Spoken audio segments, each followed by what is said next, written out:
En el nombre del Padre, del Hijo y del Espíritu Santo. Pues Padre bueno, te damos gracias por este momento, este tiempo que nos concedes de estar en tu presencia para seguir meditando acerca de los misterios de nuestra fe. Con mucha humildad queremos suplicarte, Señor, que pidas por cada uno de nosotros, que pidas también tú, como buen hijo ante tu Padre Dios, por las intenciones que llevamos en la mente y en el corazón, para que con ello también nosotros que crezcamos en nuestra fe. Renueva también, Señor, nuestra entrega de cada día, renueva nuestra esperanza, renueva nuestra caridad y ayúdanos a fortalecer también nuestra entrega en el servicio pastoral. Te lo pedimos a ti que es y reinas por los siglos de los siglos. Amén. En el nombre del Padre, del Hijo y del Espíritu Santo. Amén. Me he permitido silenciar los micrófonos de todos ustedes para evitar pues que tengamos interferencias. Al final los desactivo para poder dar espacio a las preguntas y dudas. Vamos pues a seguir con nuestro tema, esta parte de cómo vamos nosotros precisamente ahí, a ir encontrando pues la voluntad de Dios en el día a día, en lo cotidiano. Ahí tenemos pues ahí ya lo que nos toca el día de hoy, que es este tema de la tradición, es nuestro tema 7, ahí de la guía que vamos a ir manejando. Voy a remitirme a nuestro recordatorio respectivo para que esto nos ayude a ubicarnos, ¿no? Entonces, nuestro presupuesto, recuerden ustedes, es este que tenemos aquí enfrente. Tenemos la dinámica de la revelación.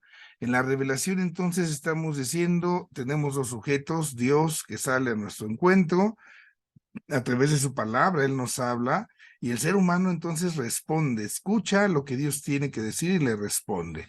Nos hemos encontrado en el camino hasta ahora con esta fe, y hemos dicho que hay una fe objetiva, es el objeto de la fe, es lo que creemos, es lo que Dios nos dice, pero también dijimos que hay una fe subjetiva, es la fe que nosotros los sujetos tenemos para responder a Dios. Aclarábamos que esto es entre dos sujetos, Dios y hombre, y somos personas y como personas tenemos la razón. Por eso hablamos de ello. Y esto sucede a través de un lenguaje. Y después de esto hemos empezado una dinámica que nos está permitiendo encontrar cuáles son las fuentes para hacer la teología. ¿De dónde vamos a sacar nuestra materia prima, nuestro material? Hace 8 días tuvimos la oportunidad de conocer un poquito más realidades de la Sagrada Escritura. Y hoy nos vamos a ubicar en esto que llamamos la tradición. Es entonces en esta dinámica. Seguiremos viendo todavía cuáles son esas fuentes de la teología, de dónde sacamos todo esto que nos permite pues ahí el compartir la palabra de Dios. Dios decimos nos está hablando, nos habla en la escritura, hoy decimos que nos habla en la tradición. Entonces, bueno, ¿de qué manera nosotros vamos a seguir con esta dinámica, con esta situación? Vamos entonces a ver cuál es la propuesta que se nos hace. La revelación y la salvación están destinadas a todo ser humano, a todo hombre, de todo tiempo, de todo espacio, de todo momento, de todo lugar. Dios quiere, dice en la escritura, que todos los hombres nos salvemos. Literal, todos los hombres. Y para que esto pueda realizarse, para que esto pueda llevarse a cabo, entonces aquello que se recibe tiene que ser comunicado. Y tiene que ser comunicado precisamente por quienes lo han recibido. En este caso, para nosotros los apóstoles. Los apóstoles van a transmitir lo que reciben de Cristo por la acción del Espíritu Santo. Así entonces, lo que hoy veremos es cómo esta tradición es la transmisión oral y viva que se hace de esa revelación y que inicia con los apóstoles. ¿Cómo nos sigue llegando a nosotros hoy esa revelación? Para poner un poco esto de ambiente en sintonía de lo que veíamos ayer en la Eucaristía. En una de las Eucaristías yo le decía a las personas, hay un detalle que me llama la atención.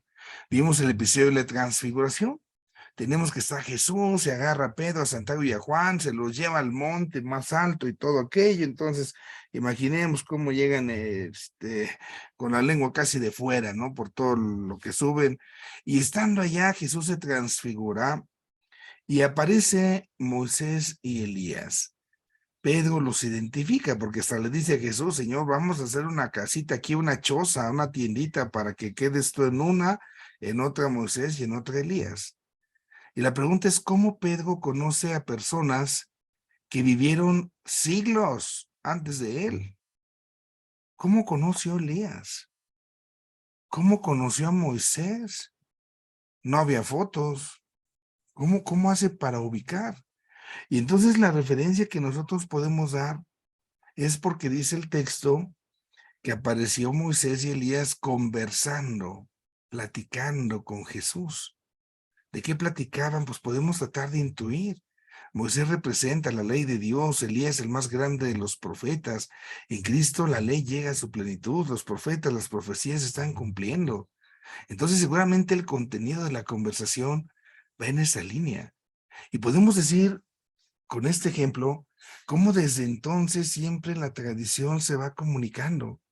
Si Pedro es capaz de escuchar lo que estaba platicando Jesús con aquellos dos personajes que de momento podemos decir a lo mejor eran desconocidos para él, al final y al cabo, si Pedro es capaz de reconocer que se trata de Moisés y Elías, es por lo que platicaron, es por lo que conversaban, es por esa tradición oral que se va comunicando de generación en generación. Por eso es tan importante la tradición, porque la tradición también es un vehículo, así como la escritura nos comunica lo que Dios dice, también la tradición nos comunica la palabra. Está la palabra escrita, pero también está la palabra hablada, la palabra oral. Entonces, hoy vamos a ver esto de la tradición.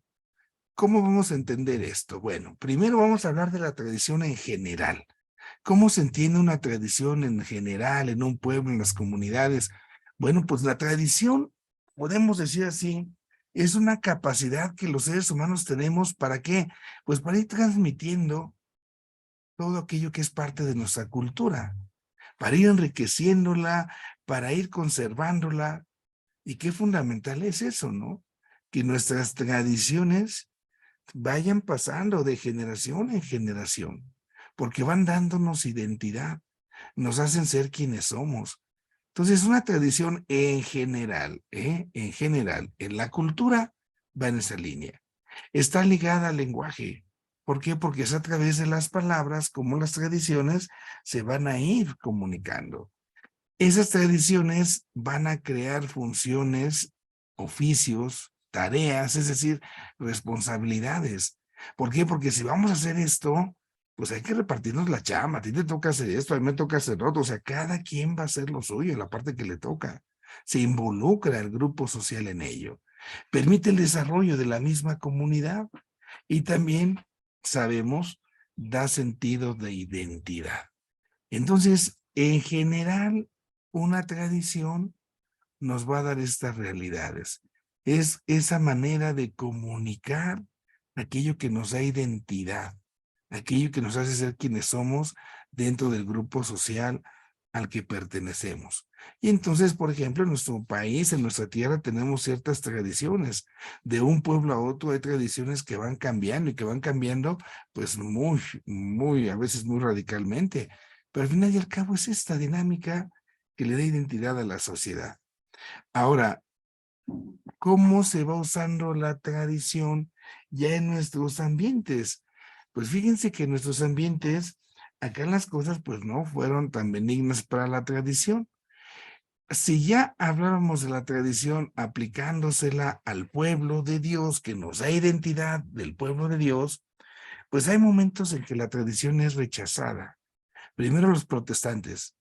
Los protestantes, ellos decían desde la Reforma con Lutero, solamente la Biblia, solamente la Escritura.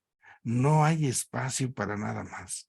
No tiene que haber espacio para otra cosa que no esté escrito en la Biblia. Y fíjense cómo sigue siendo esto tan vigente. Cuando un protestante toca la puerta de tu casa, así te lo dice, así te lo expresa, ¿no? A ver, dime dónde está en la Biblia. Si no está en la Biblia, no vale, ¿verdad? Y entonces nos damos cuenta de ese tipo de realidades. Siglos y años más adelante, siglos más adelante, viene el racionalismo. Y también en el racionalismo hay un rechazo a la tradición, porque para esto la tradición es lo que se vive. Y a veces hay tradiciones porque nada más son conductas, cosas que ni se piensan, ¿no? Y por eso entonces para ellos lo que importaba era la coherencia del pensamiento. No hace falta absolutamente nada más, sino la razón. Si la vivo o no la vivo, bueno. ¿Por qué? Porque a veces hay cosas que parecen que son hasta irracionales en nuestras tradiciones.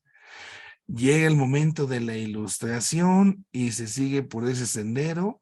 La autoridad, la tradición, nos parece que son enemigas de la razón. Por eso las tradiciones no se deben de tolerar, porque parecería que la tradición no da espacio a la razón. Y ya en los últimos años, en los últimos decenios, ciertamente ha habido una especie de recuperación de la tradición. Se le reconoce también un valor. Desde la misma filosofía, en la tradición se reconoce que tiene un valor. ¿Por qué? Porque nos va enriqueciendo con lo que se ha ido teniendo antes. No se puede despreciar las vivencias que el grupo social pues fueron teniendo en la antigüedad. Esa es nuestra historia. Negar las tradiciones es negar parte de lo que somos. Por eso, entonces va habiendo una recuperación. En general, podemos hablar así de la tradición. Ahora, hagamos un paso más, hagamos un avance, ¿no? ¿Cómo entendemos la tradición? Ojo aquí con el apellido, ¿eh? La tradición cristiana. La tradición cristiana. Voy a hacer aquí una distinción. Voy a poner acá una nota que nos permita recordar algo que ya vimos. En algún momento yo les decía que el Señor nos habla. Está la revelación. Y ese momento de la revelación, bueno, pues Dios habla y tal cual lo hace de manera oral. Entonces, las cosas que Dios dice, pues se van aprendiendo algunas, se van vivenciando, pero solo una parte de esas, solo una parte de los dichos de Dios fueron puestos por escrito. Ujú. Entonces, pues no sé, pensemos en el Antiguo Testamento. ¿Cuántas cosas vivió el pueblo de Dios? ¿Cuántas cosas dijo Dios? Pero no todo se puso por escrito. Y lo mismo en el Nuevo Testamento. En esa parte, entonces, también nosotros nos encontramos con esa realidad. No todo lo que Dios dice quedó por escrito. Y esto entonces nos ha dado pauta a que surja, por un lado, entonces, una misma fuente, una única fuente de la revelación. Eso, pues, es lógico. Les decía yo, es como el manantial, ¿no? De donde va saliendo todo. Pero vamos a encontrar después dos cauces, porque una parte fue puesta por escrita y la otra parte quedó en lo que es la tradición oral. Entonces, no todo está escrito. Hay cosas que se han comunicado en la tradición.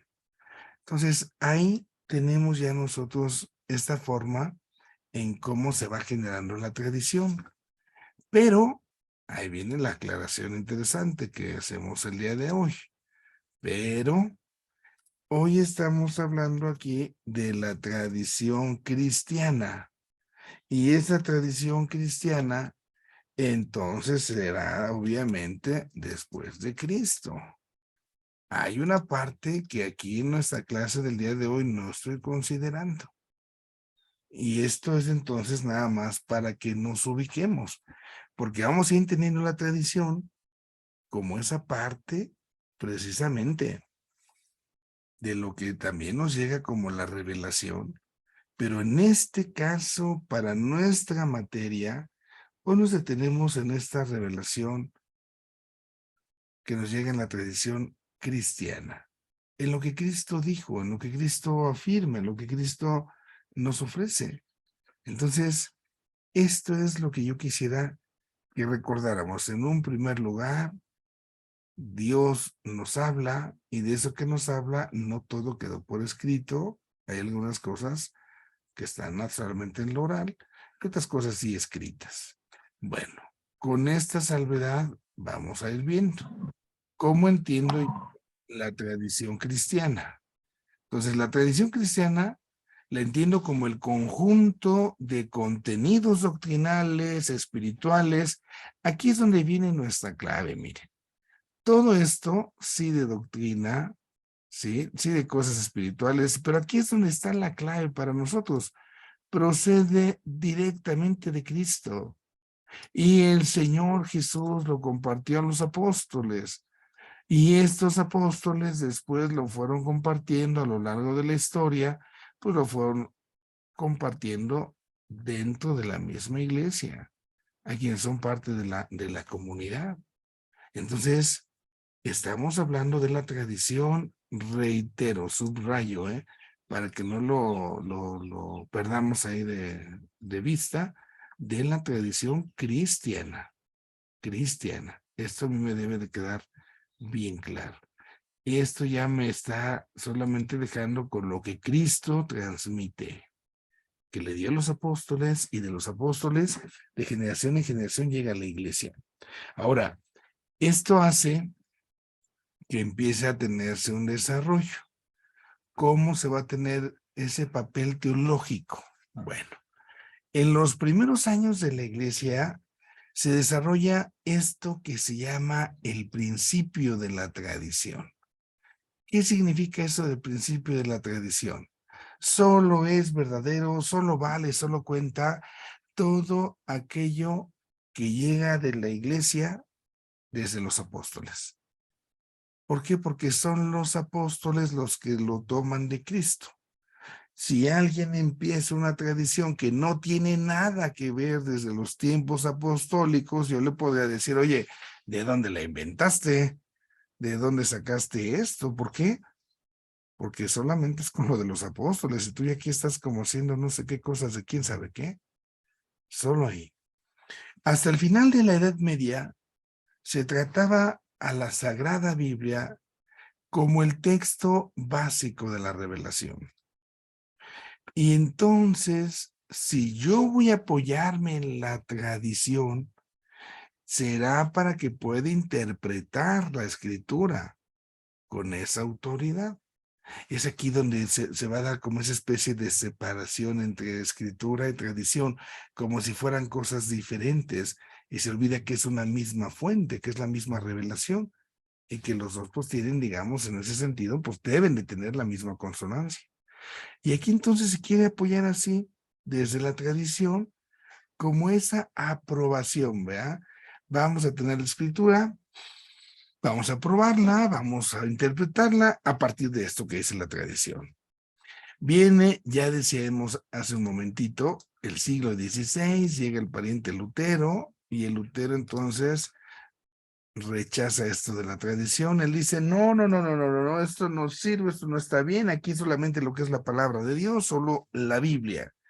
Y entonces el Concilio de Trento, del lado católico, se le dice, espérate, Lutero, no, también se tiene que dar su espacio a lo que es la tradición, por lo que implica, por lo que conlleva.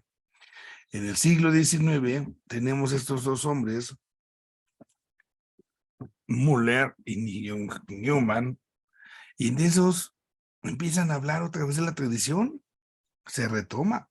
¿Por qué? Porque la tradición tiene una gran enseñanza, ¿no? Ya se va poniendo incluso por escrito, pero ya no es escritura, ya no es Biblia. Y entonces dicen, es que la tradición está viva, no se puede ignorar.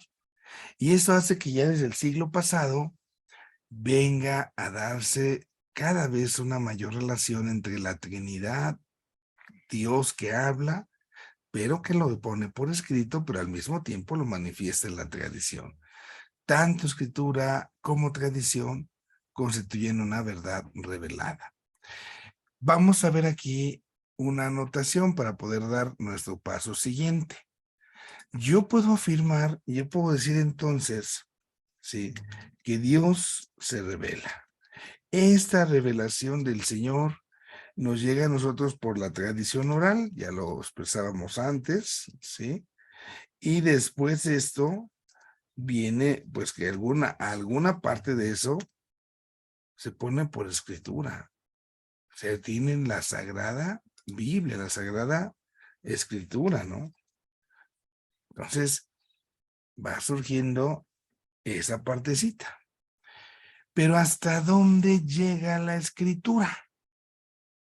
Entonces, sabemos nosotros que la Santa Biblia, sí, sí, llega hasta el último de los apóstoles,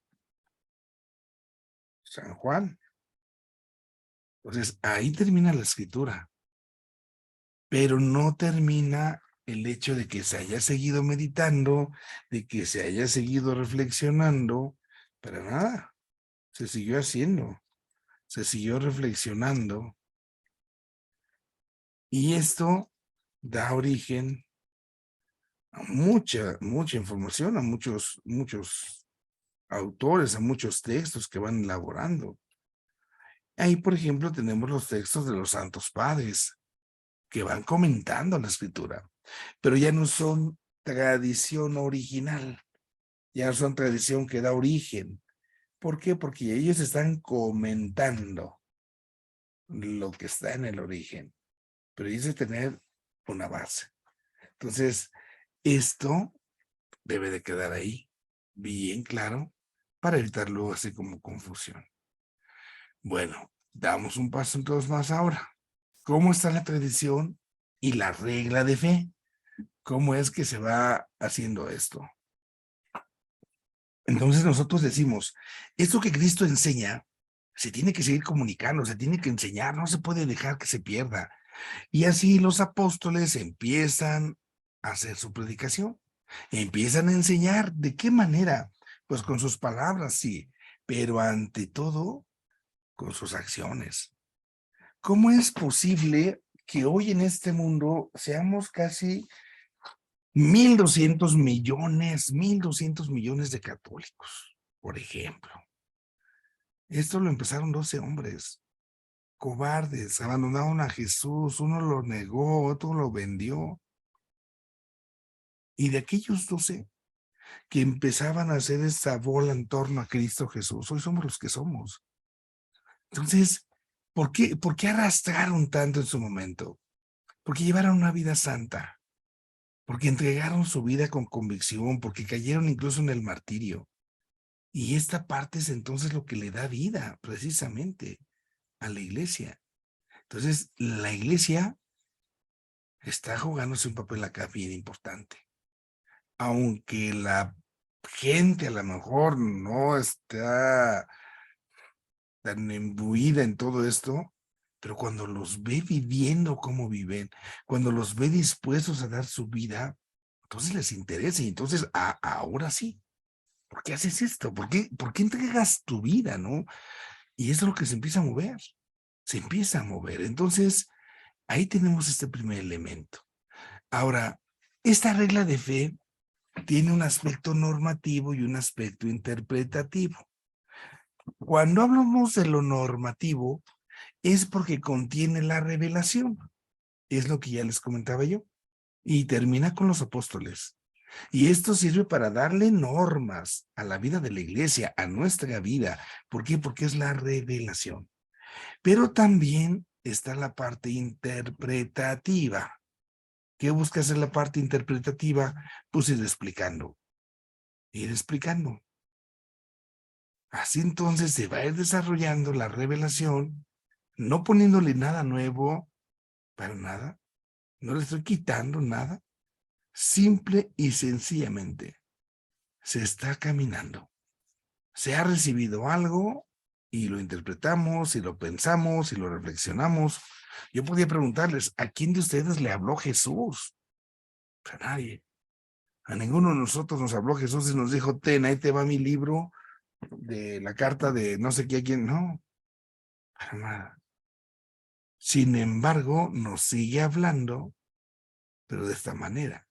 Y es acá donde nosotros debemos ir encontrando siempre, siempre, siempre el equilibrio. Ahora, esta tradición, por esto mismo, es una transmisión viva, se está transmitiendo algo. Estoy dando a conocer aquello mismo que tenía, que yo he recibido. Yo lo recibo de Cristo y lo doy a conocer. Háganme cuenta que se trata del chisme. Cuando nos cuentan un chisme y el chisme está bien bueno, me urge ir a darlo a conocer, me urge que los demás se enteren, ¿no? Y decimos, hasta le pongo más morbo para que sepa, ¿no? Le echo más crema a los tacos. Pues así se va creciendo el chisme, ¿no? Así decimos. Con esa comparación, con esa analogía, podemos decir que la tradición que comunica la revelación y el progreso no están peleados. Porque fíjense cómo luego en muchos ambientes se habla de esto, ¿no?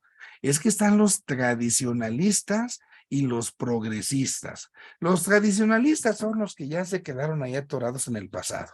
Ah, los progresistas somos los más modernos, como que somos los más desarrollados. Bueno, ¿y por qué tienen que pelear ambos conceptos? No puedes negar tu tradición porque es lo que eres, es tu historia, es lo que te sostiene, pero tampoco te puedes encerrar al progreso de la misma. Entonces la tradición tiene que ir progresando. Por eso en la iglesia, nuestra vida de iglesia se va desarrollándose. Por eso nos mantiene unidos entre tantas comunidades, entre tantas iglesias alrededor del mundo, entre tantas épocas y tiempos. Somos la misma iglesia y somos una iglesia que también sabe estar viva. Y acá debemos de tener en cuenta esto. Esta tradición es pública, lo que se está comunicando, ¿qué es lo que se está haciendo? Ah, pues ya recibimos la revelación, lo que es normativo, ahora vamos a interpretarlo. Y San Agustín dice esto, y San Juan Crisóstomo dijo aquello, y aquel autor dijo lo otro, y no son cosas secretas, porque luego están esas gentes que piensan, vean, yo les platico lo que me pasó por allá. En sus iglesias, seguramente, especialmente los que son de los pueblos, ¿no? Siempre se habla de que está el famoso túnel secreto. Ahí en la iglesia hay un túnel, padre, que va a ir a dar a la presidencia, que va a ir a dar al jardín, que a la casa de no sé quién. Y en todas las iglesias dicen que es el mismo cuento, ¿va? Entonces, una vez un monaguillo, un chamaquito llega y me dice, es que padre, en la escuela el maestro me dijo que un túnel secreto en la iglesia. Bueno, pues vamos a jugar a la historia, ¿verdad? Le digo, vamos a engañar al maestro que aquí en la iglesia tenemos un pozo y que sí, que hay un túnel, pero solamente está permitido o has entrado con el padre, tú porque eres el monaguillo consentido y que ahí están guardados los tesoros ocultos de la iglesia. Y, o sea, si nos encanta el chisme, pero esto no, ¿verdad? La tradición no es eso, la tradición no son doctrinas secretas, porque a veces así se piensa, como que en la iglesia está no sé qué cosa oculta y que no sé cuánto. No, no. El misterio del que hablamos es el misterio de Cristo. ¿Por qué es un misterio? Pues porque es Dios, porque nunca lo vamos a acabar de comprender, nunca lo vamos a agotar. Pero toda la tradición, que es la reflexión que se está haciendo de esto, es público. Para nadie está prohibida la Biblia. Para nadie está prohibido el texto, no sé, de un santo. Tú puedes ir a una biblioteca, más aún, hoy puedes buscar en el internet y puedes encontrarte tanta riqueza. No está oculta, no está cerrada, porque luego algunos dicen. Y acá también viene entonces que hagamos esta diferenciación. Se habla en la iglesia de tradición con mayúscula y tradiciones con minúscula. Entonces, en la iglesia hay muchas tradiciones, pero acuérdense de esta distinción. La tradición, voy a reiterar porque esta es la buena, esta es la fundamental. La tradición normativa es la que siente, la que viene de la revelación. Es lo que Dios dice. Es la que está con la escritura a la par. Y la tradición otra, la que nos ayuda a interpretar. Bueno, pues esa hay mucha.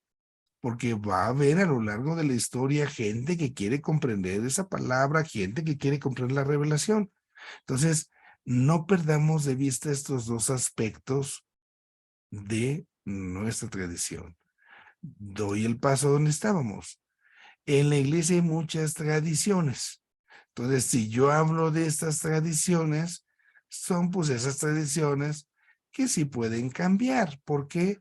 Porque no son normativas, no son vinculantes, ajá. O sea, no todas me obligan. La que es tradición que me obliga, que es vinculante con mayúscula, es la que se refiere a la fe, a la moral, y viene desde los apóstoles. Entonces, porque a veces hay como esa confusión, se da ahí en lo cotidiano. Y también podemos decir que dentro de la misma iglesia existen muchas, pero muchas tradiciones, muchas formas de ir profundizando el misterio en lo teológico, en lo conductual, en lo disciplinar, en lo litúrgico, en lo espiritual. Y son maneras en las cuales la gran tradición trata de ser comprendida en distintos contextos, de distintas formas, de distintas maneras, en distintos tiempos. Pero tengamos esa distinción. Una es entonces la tradición como esa fuente que va de mano de la escritura en la revelación, y otra es esa tradición interpretativa. Damos un paso más. Aquí entonces fíjense cómo tenemos que ir viendo esta relación entre tradición y escritura. El Concilio Sagrado de Trento nos enseña entonces que la revelación tiene esos libros escritos, está en esos libros escritos, pero también hay esas tradiciones que han llegado a nosotros, pero que vienen desde los apóstoles. Ellos las recibieron por Cristo, o fue el Espíritu Santo. Aquí lo importante es este detalle. Si yo hablo de tradición respecto a la escritura, tengo que reconocer que ni la escritura ni la tradición son fuentes aparte, son fuentes independientes, no. Es una sola fuente, la revelación. Es una sola fuente. Yo tengo que ayudar, yo tengo que comprender, pero la fuente es una, la revelación. Eso lo recuerda Vaticano II, ¿no? Tradición, escritura, una misma fuente, es una unidad.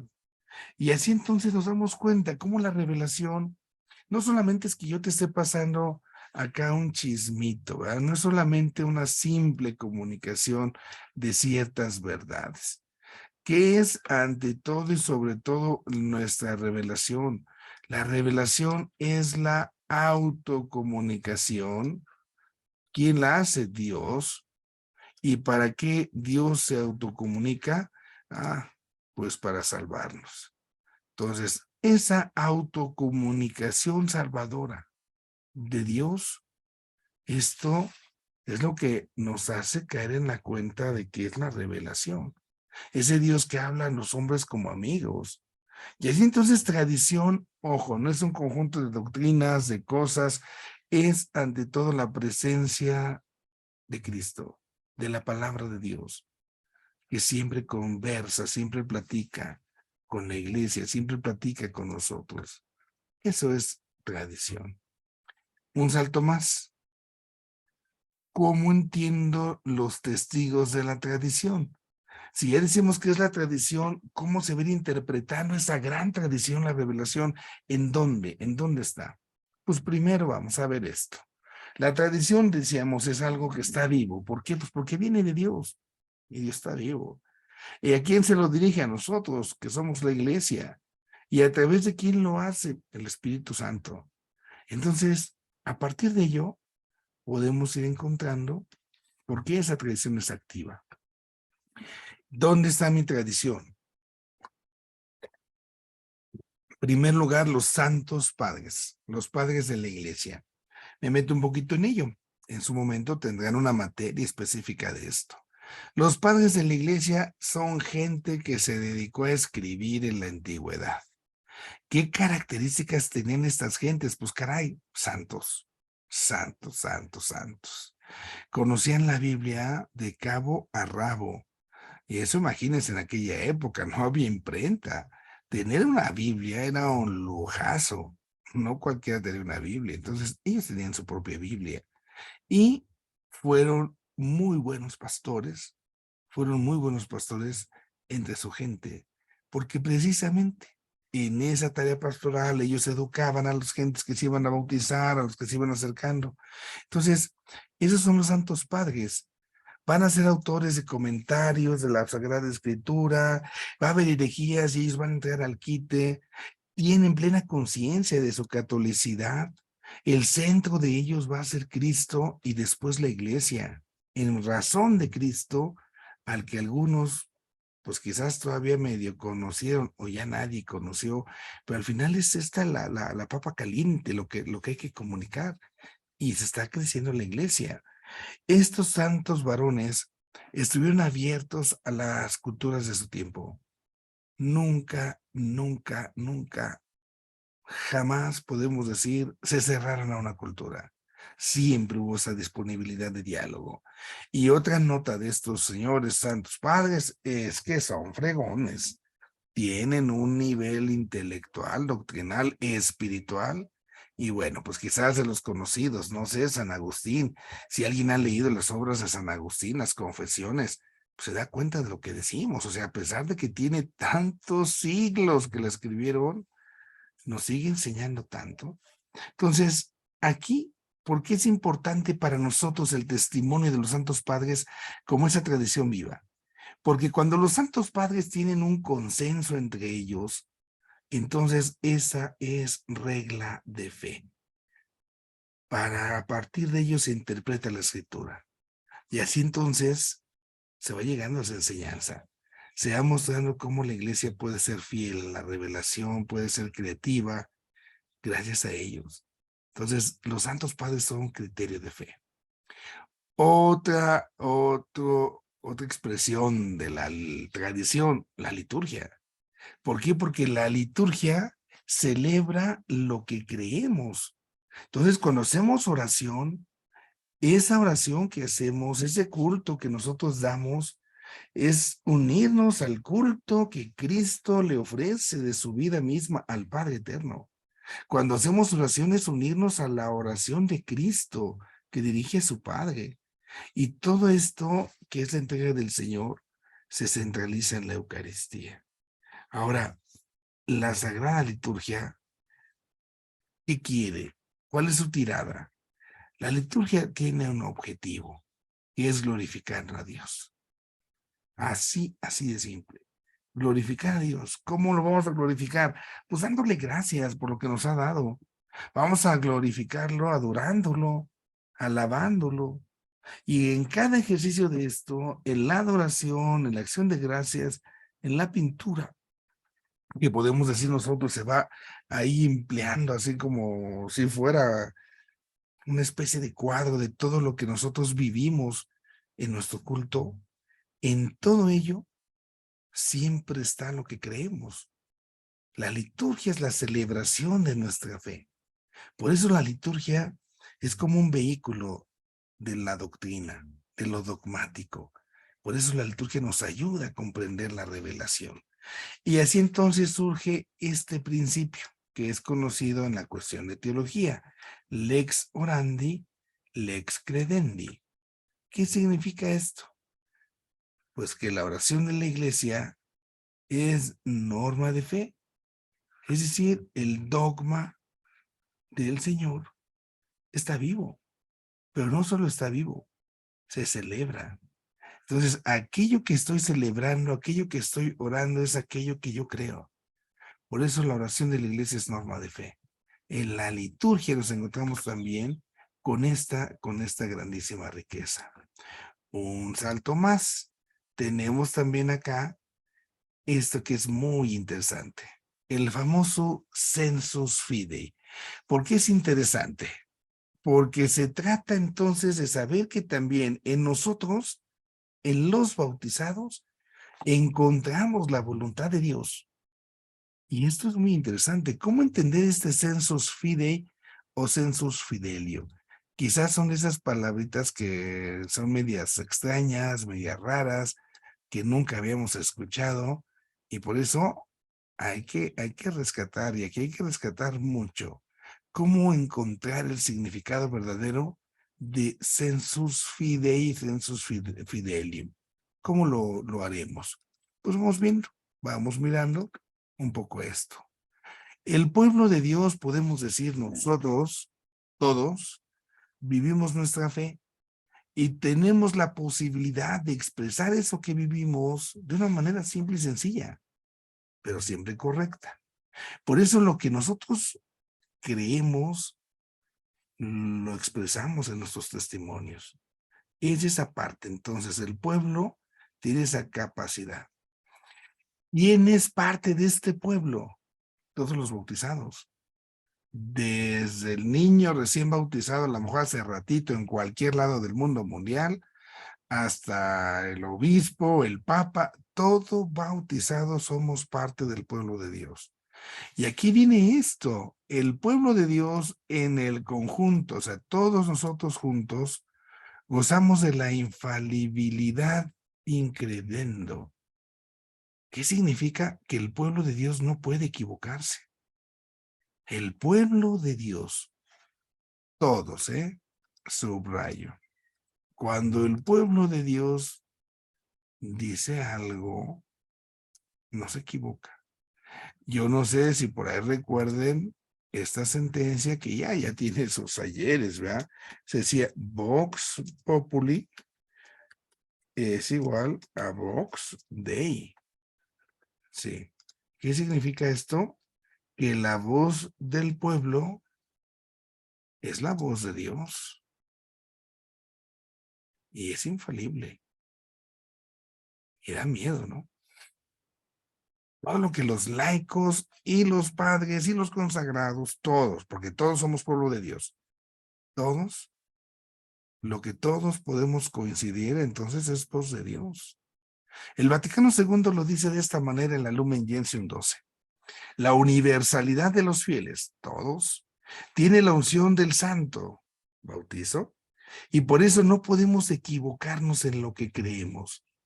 Y esta propiedad de no equivocarnos en lo que creemos se ejerce por el sentido sobrenatural de la fe. Cuando desde el obispo hasta los últimos fieles mantienen, creen esto de la fe o de las costumbres, entonces no se equivoca uno. Y entonces también en el pueblo de Dios se encuentra la tradición. Ahí tenemos padres de la iglesia, Sagrada Liturgia y esto. ¿Cuál es el fundamento doctrinal? ¿Por qué decimos esto? Primero, porque la misma escritura se nos recuerda que la fe es un bien común. La fe no es algo que dijo Dios, esto nada más se los digo a ustedes, para acá. No, Dios le habla a todos, no hay secretitos. Se habla a todo el pueblo. Todo el pueblo, sabemos, somos un pueblo profético. Podemos entender la doctrina que recibimos, podemos discernir los caminos de Dios y enseñarlos, proclamarlos.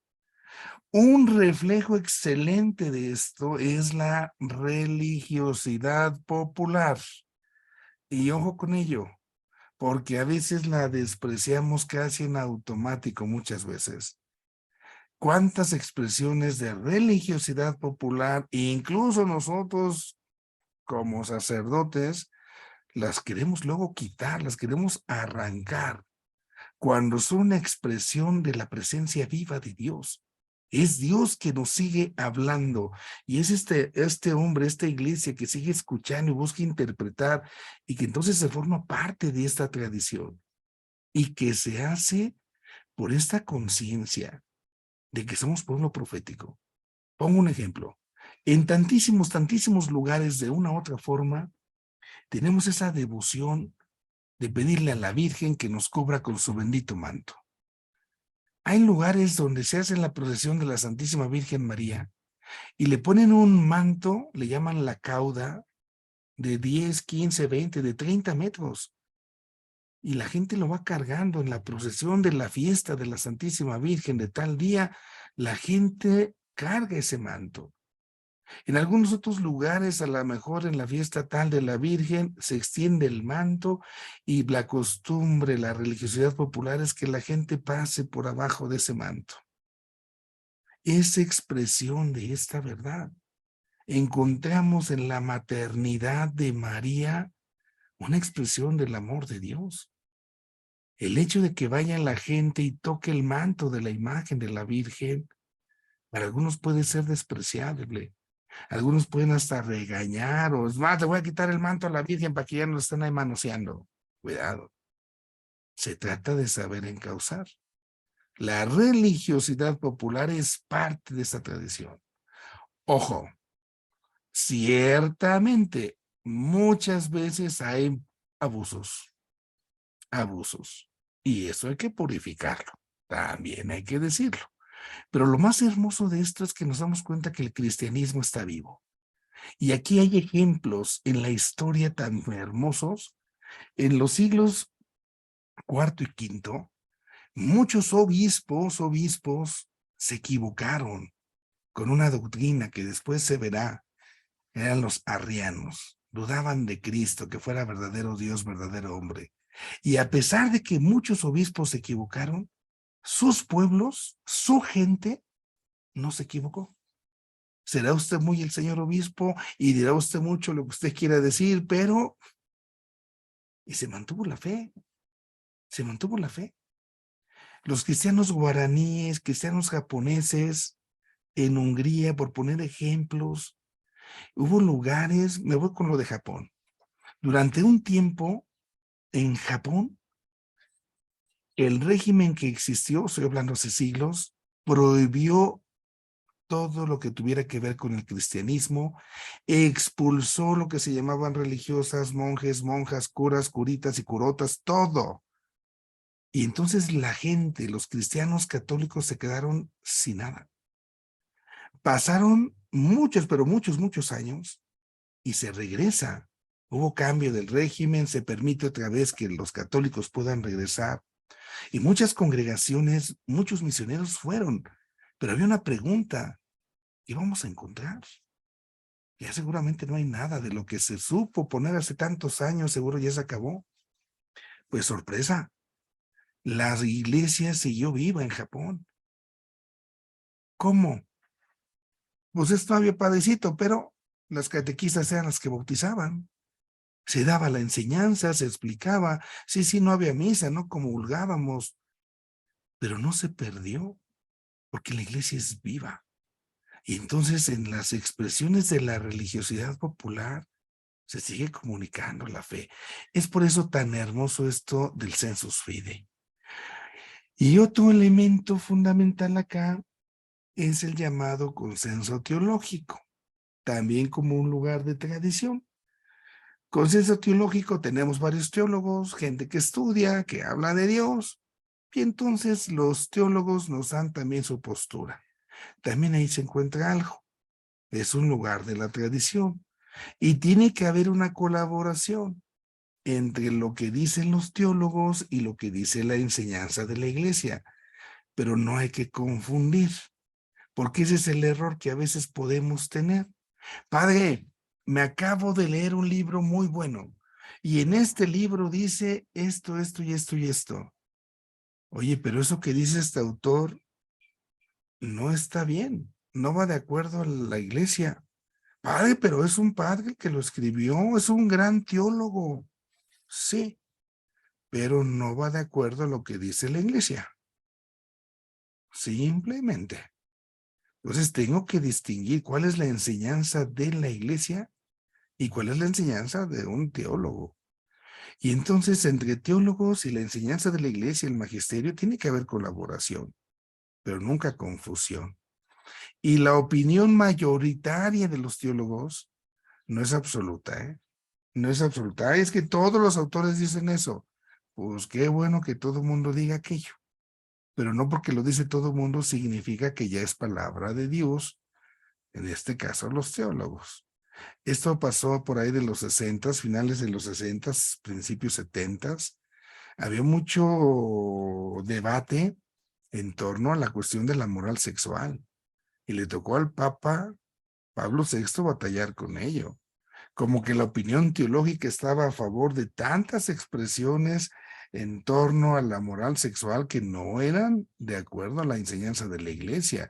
Cuestión de preservativos, cuestión de ahí de abortos y todo ese tipo de cosas, así como que decían, sí, hay que permitir, sí, que no sé qué, que no sé cuánto, y aunque muchos, la mayoría decían eso, pues eran muchos teólogos, pero el magisterio La enseñanza le toca al sucesor de los apóstoles, en este caso al Papa, y el Papa dijo, no, nos recordó que la enseñanza de la iglesia es esta.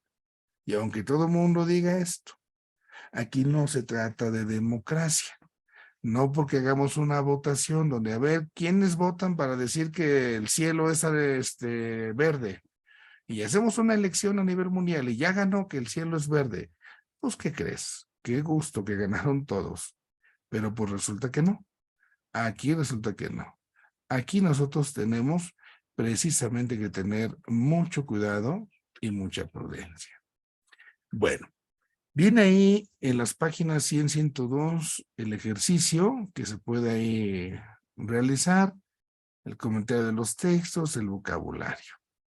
Voy a dejar de compartir pantalla y vamos a hacer entonces ahora sí el espacio para dudas y reflexión. Por ahí en el chat ponen ya una. Dice, se suple el amor a Dios Padre por el amor a un santo. Y ese es el peligro, no se trata de suplir, se trata de complementar.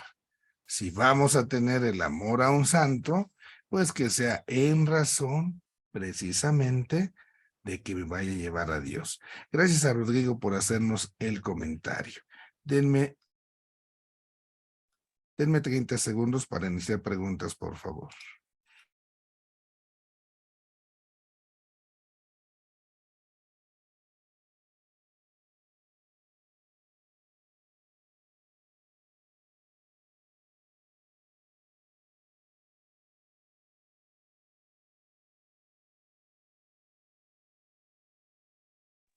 Listo, ya estamos aquí. Tengo ahí la mano levantada de Luis. Vamos con Luis, por favor.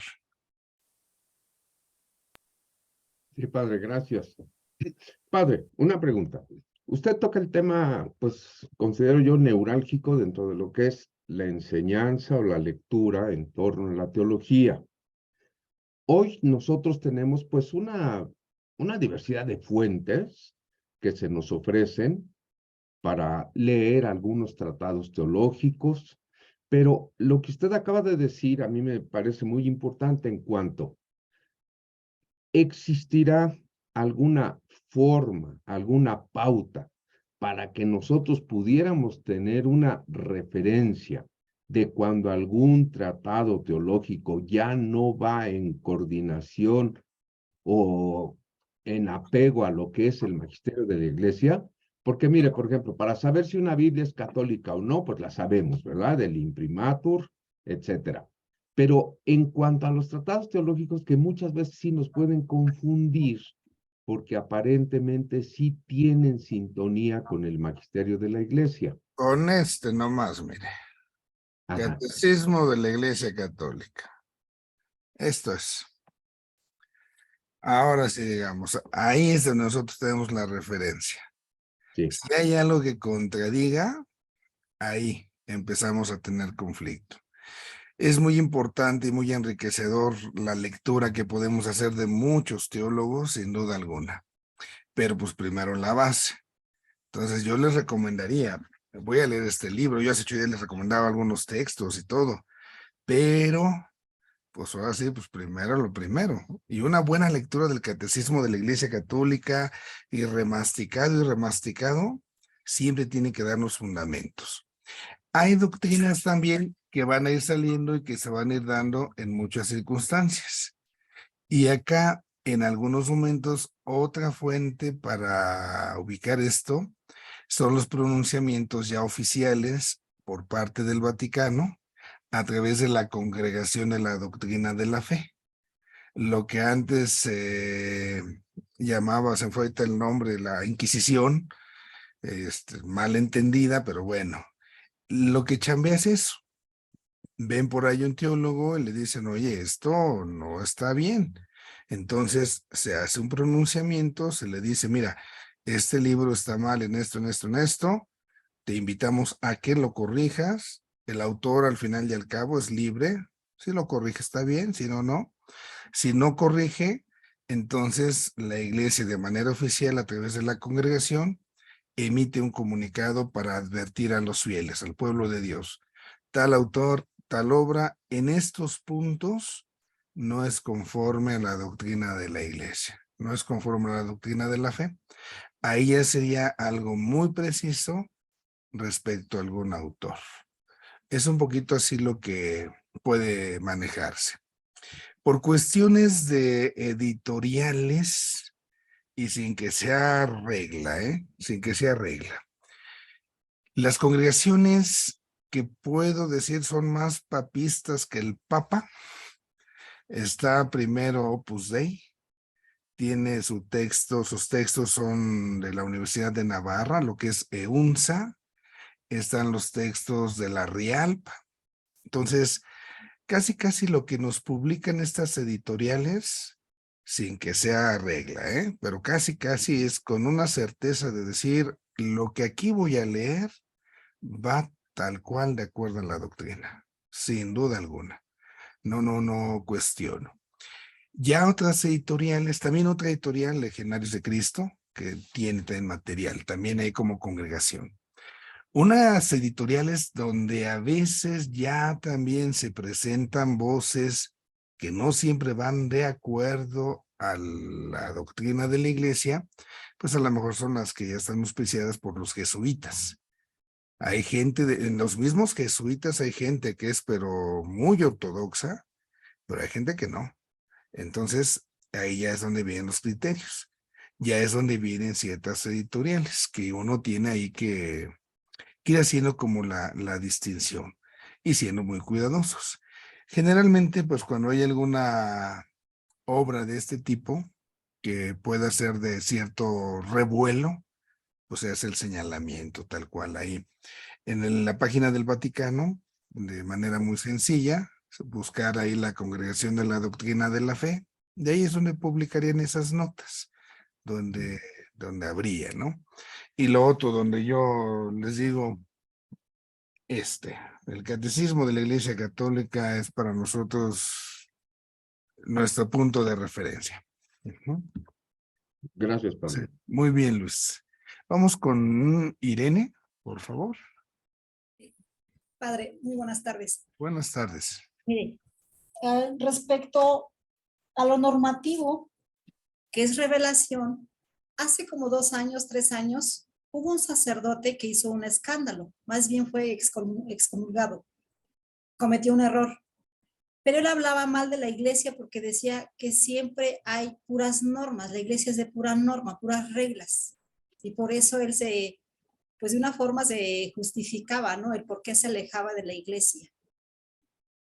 Yo siento que como sacerdote preparado hizo más confusión a las personas que no somos tan allegados a la iglesia, ¿no? ¿Cuál sería como la pregunta acá? La pregunta, híjole, el por qué publicar estas cosas, ¿no? Porque puede confundir al pueblo, que no estamos suficientemente preparados. Entiendo por publicar, aquí ya me perdí yo un poquillo, a ver si estoy alcanzando a llevar el hilo, por publicar por parte de la doctrina de la fe los errores que hay en algún libro. No fue en un libro, Lo del padre, que decía. fue abiertamente en internet, vaya. O sea, pero la publicación que me dices, lo del sacerdote que menciona. Sí, Ok, fue en bueno. internet. Ajá. Ahí para empezar no estamos hablando de cuestiones doctrinales, nada que ver. Esa parte de lo que el padre, pues yo imagino llamaba normativas, pues es algo que es básico. En una institución tiene que haber normas para organizarnos, sea una familia en la casa, la hora de llegar es esta, la hora de salir es esta, aquí es el papá soy yo, la mamá soy yo, y o sea, es cuestión elemental. Entonces, esa parte que yo no la quiera asumir, bueno, pues también cuestiona mi parte de obediencia al final y al cabo, ¿no? ¿Por qué? Porque yo llegué después de tantos años de formación en esta institución donde soy consciente, ¿no? De lo que voy. Incluso antes, en el momento de la ordenación, se hacen las promesas, se analiza, o sea, no soy así como que, ay, a Chuchita la bolsearon, no sabía, o sea, es inmadurez. La respuesta que se tiene que dar, pues siempre se tiene ahí como que tomar una decisión difícil, en este caso, pues por la autoridad que corresponda. Y yo no sabría, ¿no? Como estratega de comunicación, decir qué es lo más oportuno. Alguien podría decir, pues hay que guardar silencio, que no se sepa. Bueno, pues ya se dijo, ya para qué hacemos más agua, para qué le echamos más leña al fuego, ¿no? Solito se acaba. Pero del otro lado también, pues, como estrategia de comunicación, a lo mejor dirá alguien, pues hay que tener esa claridad y la gente tendrá derecho a reconocer, pues por estos motivos, pum, pum, pum, pum, y ahí está, ¿no? Y se piensa, ¿no? No sé qué caso se refiere, pero pongo un ejemplo pues muy público, el caso del famoso padre Pistolas, ¿no? Tiene su super rating y no dudo de la bondad del padre y su sacerdocio, pues es su sacerdocio, pero pues también qué difícil decisión para su obispo llegar a tal punto después de seguramente haber dialogado. Entonces, a veces o nos hacemos como que no pasa nada o lo manejamos, pues ya son estrategias de comunicación. Pero creo yo como sacerdote, mi pecado sería que yo dijera que a Chuchita se la bolsearon, como si dijera, es que no sabía que iba. Después de 11, 12 años que está uno en el seminario, sé que es una institución, sé que es parte de, y ante Dios lo juro, ¿no? Entonces, hay muchos asegúnes. Ok, la otra pregunta, padre. Sí. Apenas me preguntaban respecto, dice usted, lo que estábamos tocando de la encíclica del Pablo VI. Me preguntaban si el Papa Francisco, ya había autorizado la homosexualidad. Y yo les comentaba que aún no. Más bien eso nunca se va a permitir dentro de la iglesia. Pero Ahí ellos, la referencia muy buena es ¿qué dice la iglesia?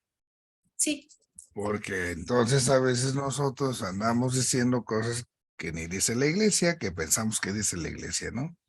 El Papa lo que siempre ha dicho, catecismo, puro catecismo.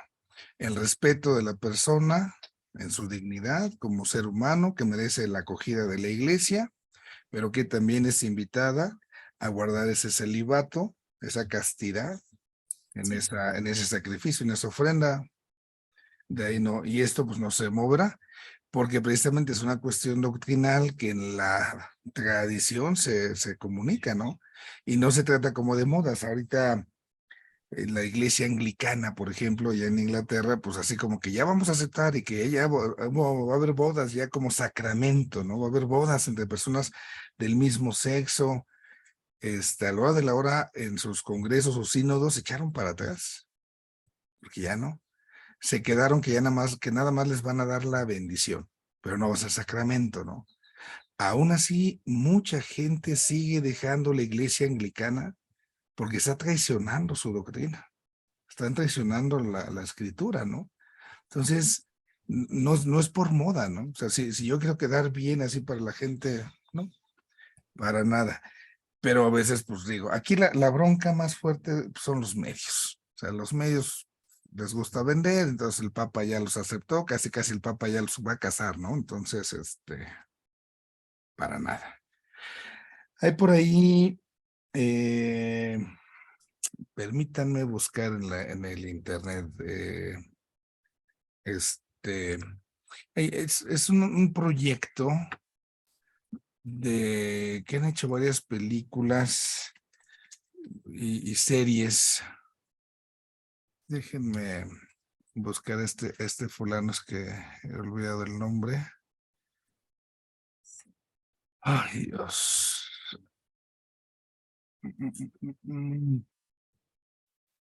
No lo ubico. Dejen ver si lo alcanzo a ubicar. Es un proyecto de un español que ha hecho varias películas. La última que hizo, bueno, no, la primera que hizo de las conocidas fue la Última Cima, que hablaba del caso de un sacerdote. Son tipo películas documentales en Tierra de María, pero sacó una serie de capítulos de personas que van acercándose a la iglesia. Y hay un capítulo muy interesante de la homosexualidad, que con mucha claridad habla y con casos muy concretos de cómo se vive esta partecita, ¿no? Entonces déjenlo ubico y se los pongo ahí en el grupo. Es interesante cómo lo maneja este fulano, 100% ortodoxo, la doctrina, ¿no? Gracias, padre. Muy bien. Vamos con Chelo. Padre Chelo.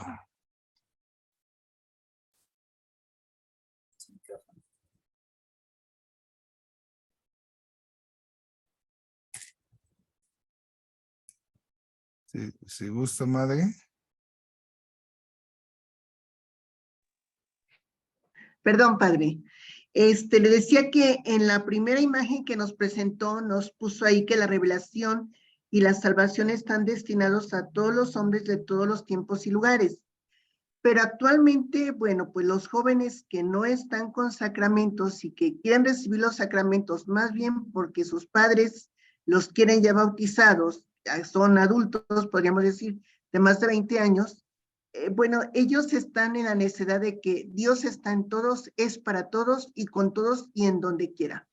Y ahorita me hizo ruido esto a mí, porque bueno, yo sé esto, pero ¿cómo uno le puede decir a un joven ya de más de 20 años con carreras universitarias que los sacramentos son indispensables?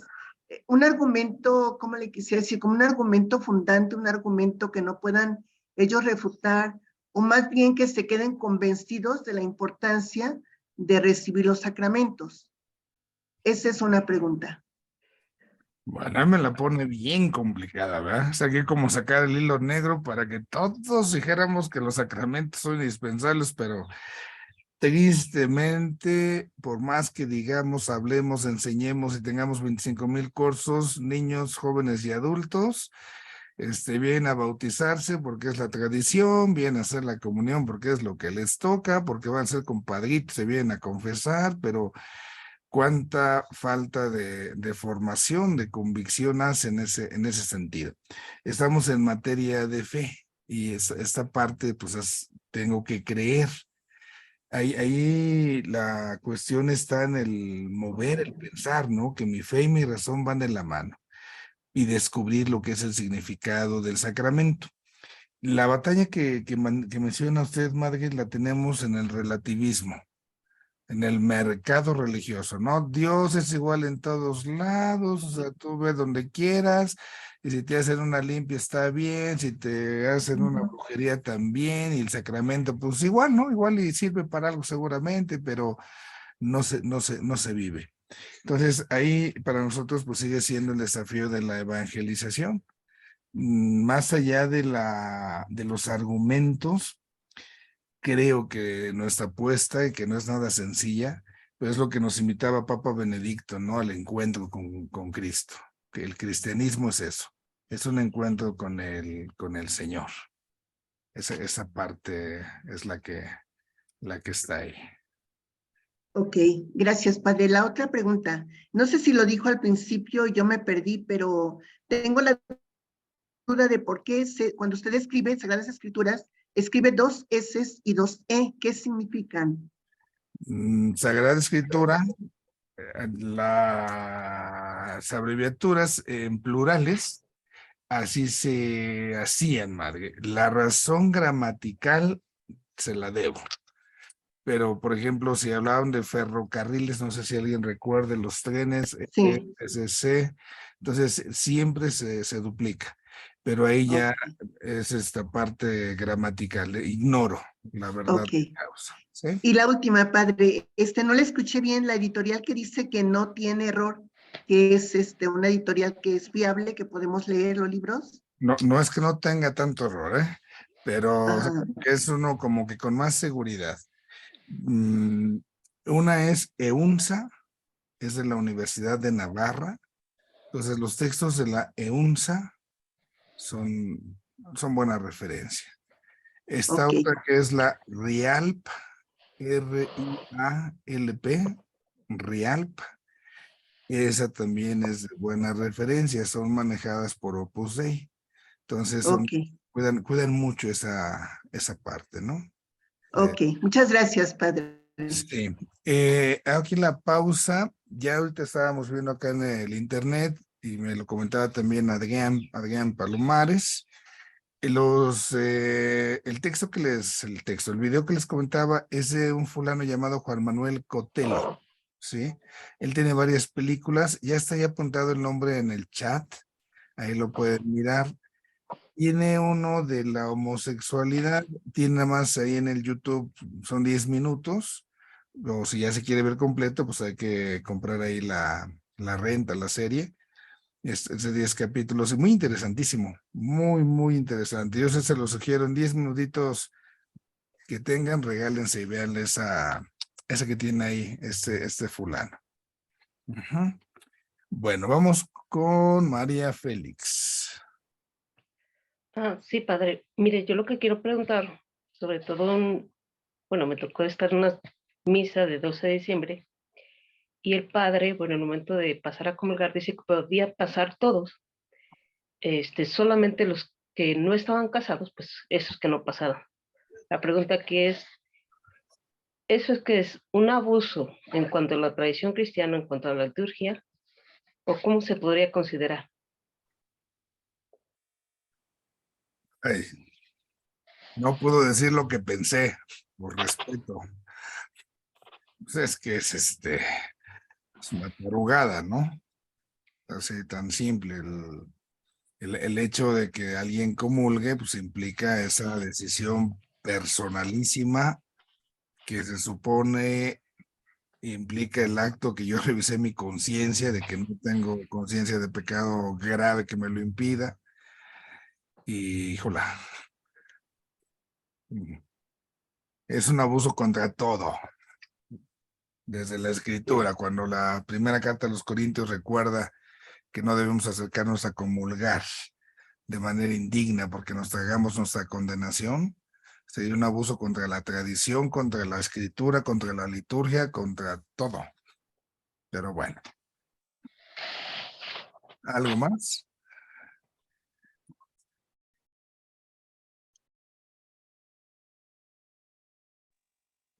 Bueno, Padre, nada más una pregunta.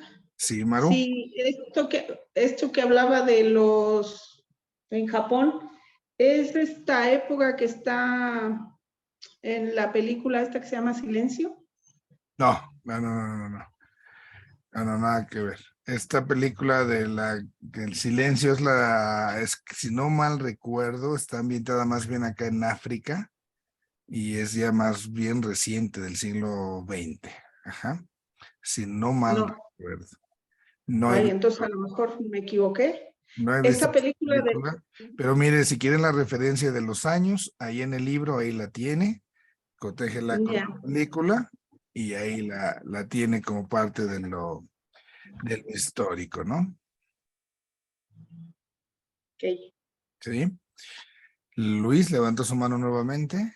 Sí, padre, es que, a ver, ¿podría abundar un poquito en esta última pregunta que le hicieron en cuanto a los divorciados y la comunión? De lo que usted dijo que se cometió un abuso contra lo pastoral. No fueron los ¿Cómo era? divorciados.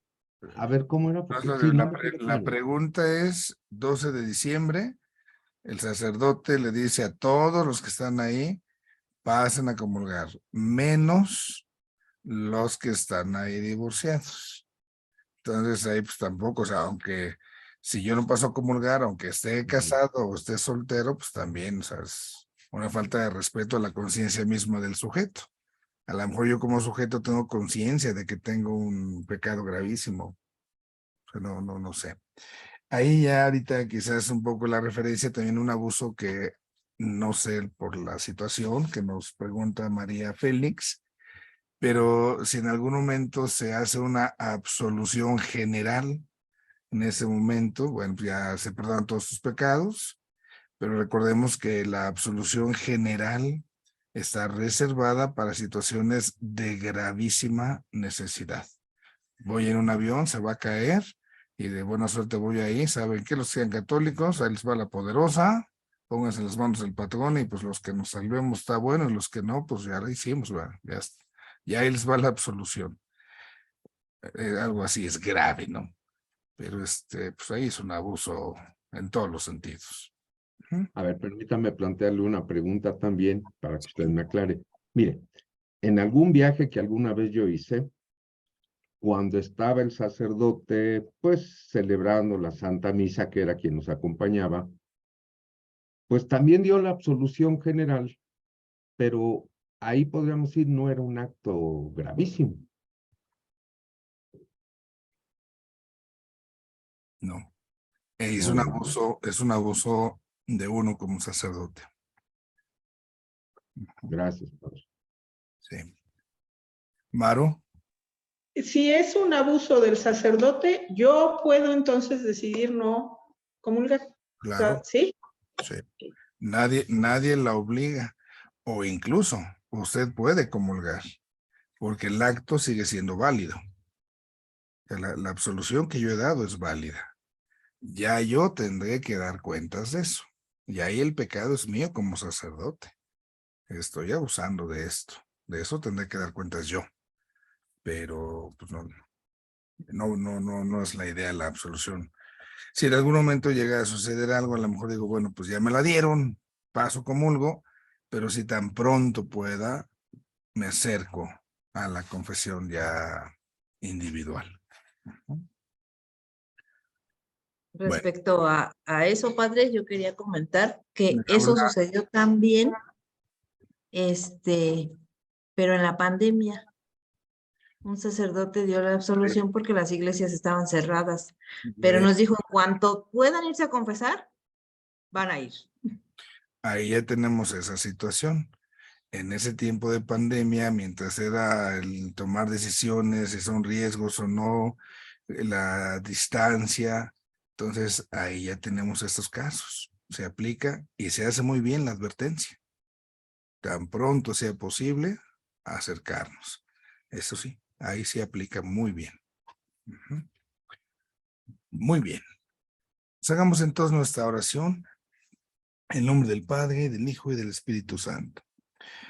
Dios Padre Todopoderoso, agradecidos por tu amor.